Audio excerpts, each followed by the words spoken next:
나중에 실제 로봇 돌려보는 부분 천천히 해보고요. 보시는 것처럼 시뮬레이터 떴을 때 간단한 화면 조작 방법에 대해서 설명을 드릴게요. 먼저 시뮬레이터를 보시면 확대 축소는 휠을 통해서 하게 되어 있습니다. 그리고 기본적으로 요즘은 휠이 없는 마우스가 없죠. 휠 없는 마우스 쓰시는 분들은 이게 휠 있는 마우스로 바꾸세요. 아니면 제어가 안 됩니다. 휠로 확대 축소가 되게 되고요. 다음에 컨트롤 키를 눌러서 휠을 누르면 이게 제가 무슨 마우스죠? 가끔 무선 마우스 쓰시는 분들은 휠 시도가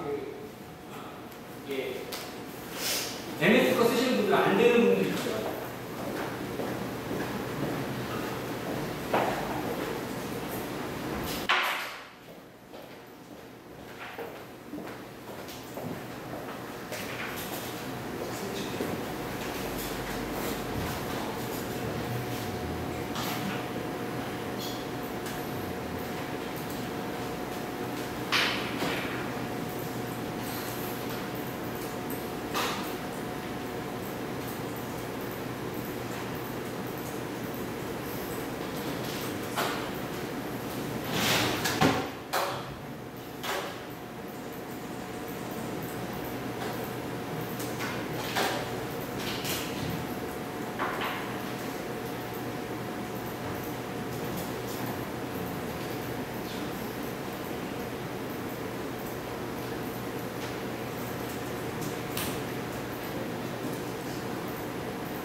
확대 축소는 휠을 움직이시면 되고요. 컨트롤 키를 누르고 휠을 같이 눌러서 마우스를 움직여 보시면 이제 회전이 됩니다. 전체적인 회전이 되고요. 그 다음에 컨트롤 키만 휠만 눌러서 마우스 움직이시면 전체 맵 이동 시프트가 돼요.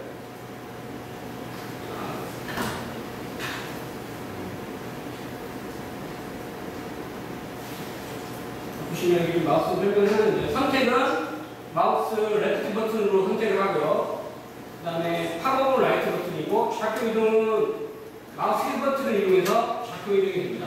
그리고 좌표 회전은 마우스 휠 플러스 컨트롤 키. 복잡하지 않죠? 자, 이렇게 네 가지만 아시면 시뮬레이터를 쓰시는 데는 크게 지장이 없습니다.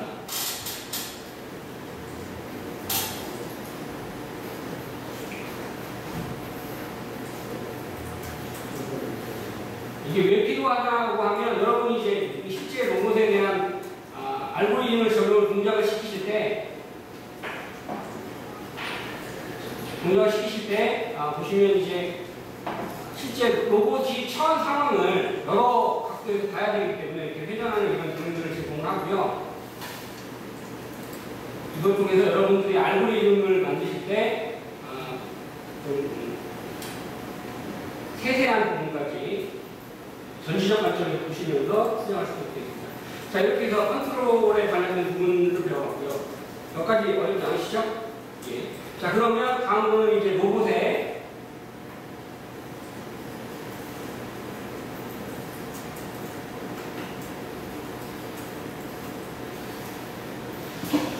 센서 부착하는 방법을 한번 배워보도록 하겠습니다. 자, 먼저 시뮬레이터에서 시뮬레이션을 정지를 하셔야 돼요.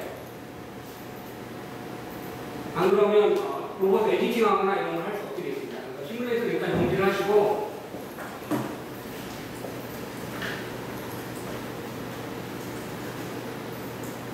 로봇을 이렇게 선택하셔서 자, 그럼 녹색으로 이렇게 주위가 바뀌거든요. 보이시나요? 자, 그래서 거기에 아까 제가 선택은 레프트 버튼이라고 말씀드렸죠. 레프트 버튼 선택하시고 메뉴에서 로봇 번역기 메뉴를 선택하시면 이렇게 이제 로봇 에디터라고 하는 도구가 뜨면서 로봇이 이쪽으로 이동을 하게 됩니다.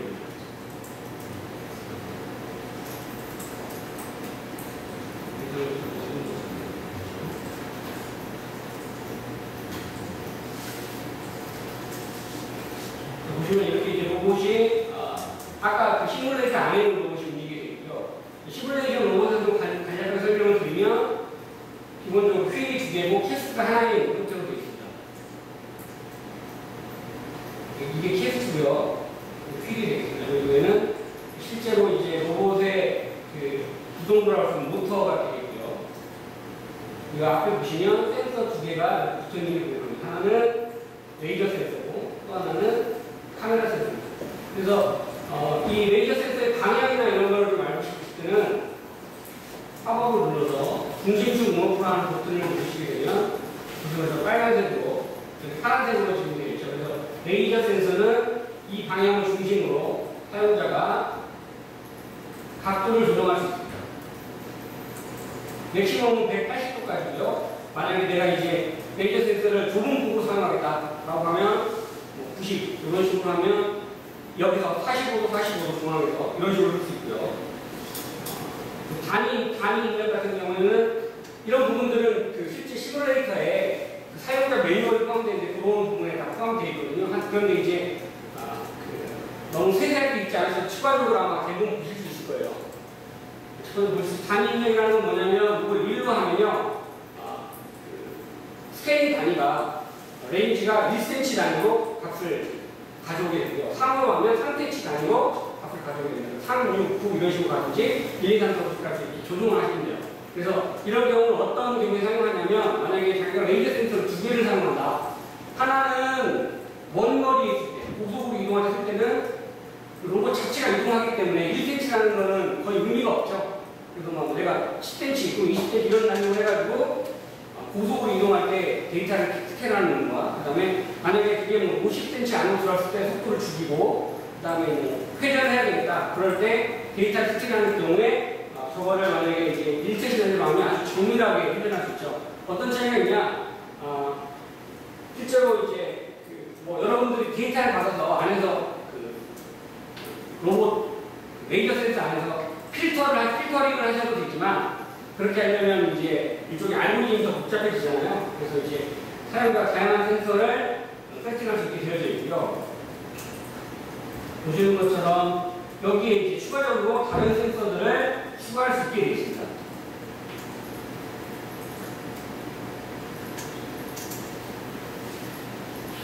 추가 가능한 센서들을 보시면요. 일단 적외선 탐지 센서고요. 뭐 아시겠지만 적외선 탐지 센서는 발광 수광구가 있어서 적외선을 쏴서 반사적으로 적외선을 감지하는 거죠. 거리 감지 센서 단위로 생각하시면 되고요. 나침반 센서가 있습니다. 나침반은 기본적으로 절대 방위를 나타내는 센서가 되겠죠.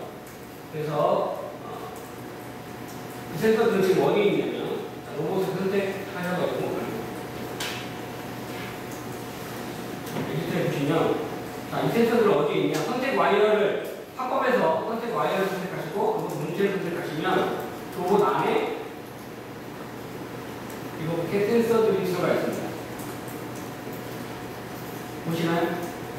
지금 나침반은 쓰이지 않았고요. 여기에 보면 자이로 센서와 그 다음에 GPS, 배터리, 3개가 지금 형성되어 있는데요. GPS 같은, 자이로를 한번 보도록 하죠. 자이로 같은 경우에는 크게 이제 6가지 값을 리턴해 줍니다.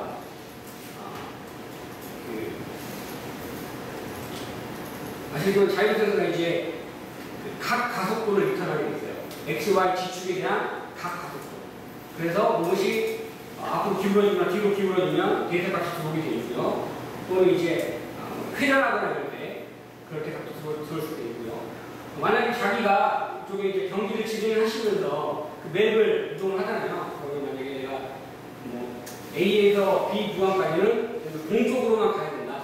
라고 하면 여기에 나침반 센서를 추가를 하시면 자이로 센서보다는 그런 부분에 있어서 훨씬 계산하기 직관적이겠죠. 직관적으로 풀 수 있는 부분이 있고요.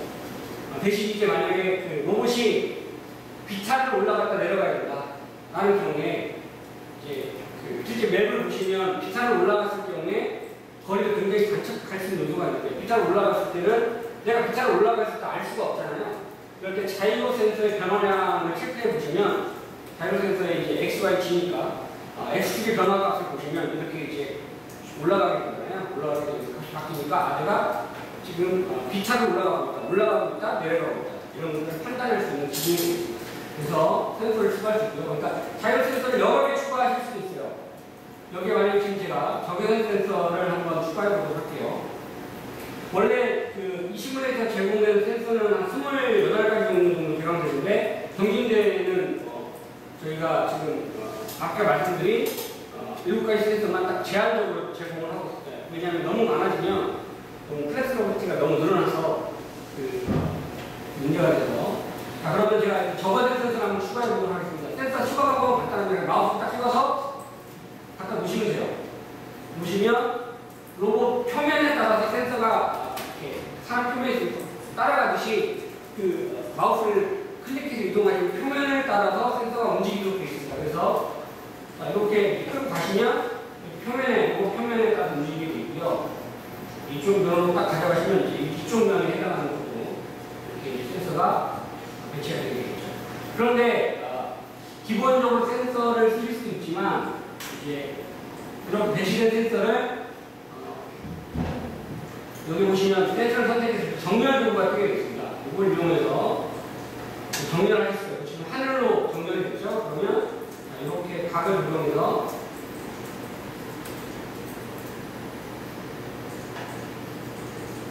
조정하실 수 있게 되고요.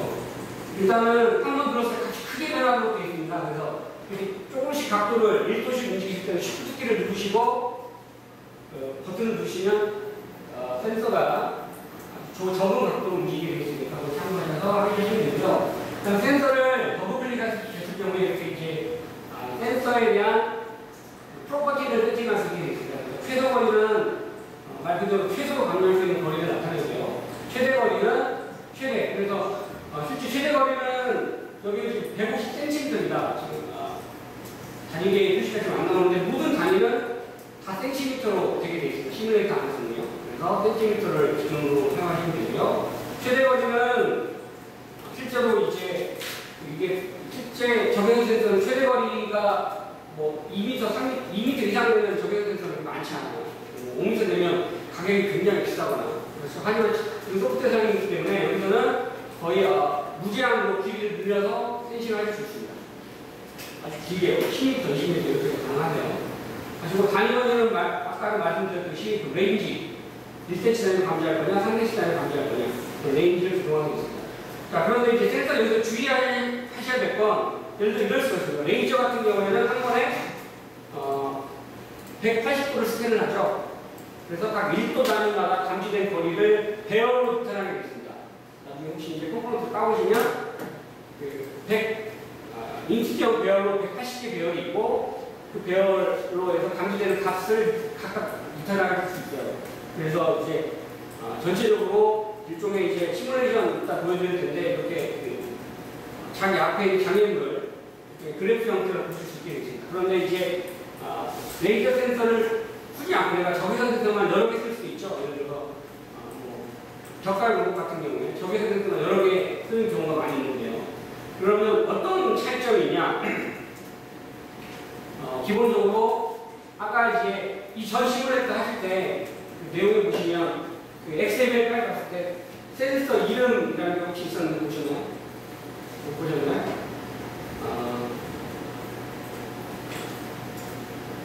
저희가 제어를 하고자 할 때 이게 뭐 하드웨어가 아닌 하드웨어면 1번, 2번 딱 지정이 되겠지만 소프트웨어에서는 외부에서 알 수가 없잖아요. 그래서 기본적으로 이름을 가지고 접근하게 되어 있습니다. 그래서 만약에 내가 적외선을 2개를 넣고 싶다라고 할 때는 이름을 다르게 해주면 2개를 사용하실 수가 있어요. 그래서 infrared 1이라고 하면 infrared 1 이런 식으로 들어가게 되고요.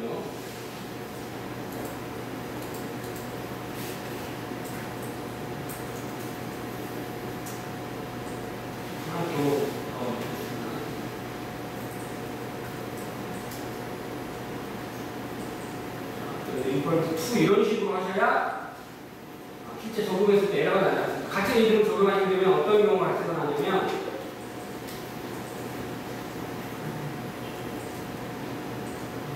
같은 이름의 디바이스가 가상 디바이스가 이렇게 나와서 적용할 수 없게 되어 있습니다.